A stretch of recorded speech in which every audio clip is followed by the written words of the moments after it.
रामधारी खंड 1 से प्रतिलेखन संख्या 5 शुरू। उपाध्यक्ष महोदय, वित्त मंत्री को देश की आर्थिक स्थिति और निर्धनता के संबंध में जितनी जानकारी प्राप्त होती है उतनी किसी अन्य मंत्री को संभव नहीं होती। विराम। बजट बनाते समय वैसे तो बजट में आय व्यय का ब्यौरा होता ही है, लेकिन मूल रूप में देश की आर्थिक नीतियों में किस प्रकार का परिवर्तन हो तथा किस मार्ग पर वह देश को चलाना चाहते हैं, सरकार का लक्ष्य क्या है, इन सब नीतियों का बजट में विवरण होता है। विराम। हमारे वित्त मंत्री चाहे जिस पद पर भी रहे हों, चाहे वे मुख्यमंत्री रहे हों या केंद्रीय सरकार में रहे हों, उन्होंने शानदार काम किया। विराम। जिस समय उन्होंने बजट प्रस्तुत किया उस समय देश को और विशेष रूप से गरीबों को उनसे बहुत सी आशाएं थी। विराम। देश में लगभग 6 लाख गांव हैं।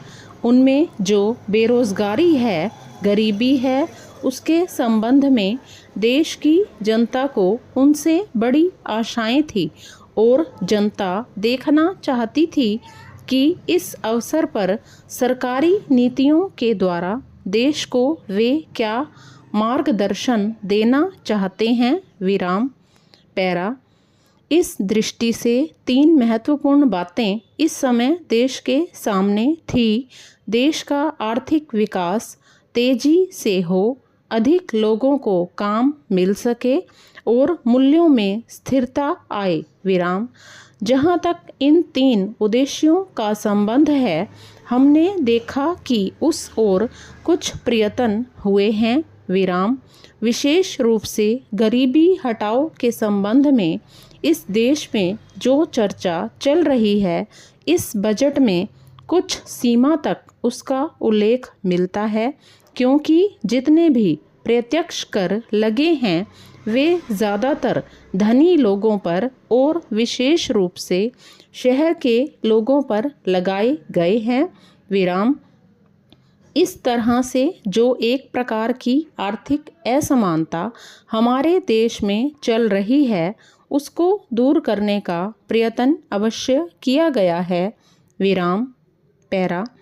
लगभग 5 दशक पूर्व जब हमारा देश स्वतंत्र हुआ था, उस समय देश में जितने सरकारी कर्मचारी थे वे ऐसा समझ बैठे थे कि अब तक देश में जिस तरह से अंग्रेज़ों का प्रशासन चल रहा था उस तरह से काम नहीं चलेगा, क्योंकि कांग्रेस के जो नए लोग आए थे, जो मंत्री बने थे, वे लोग धन के मामले में त्यागी आदमी हैं।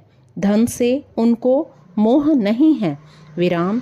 लेकिन बाद में उन्होंने देखा कि हमारे मंत्री लोग भी उसी तरह से शानदार जीवन पसंद करने लग गए जिस तरह से अंग्रेज करते थे।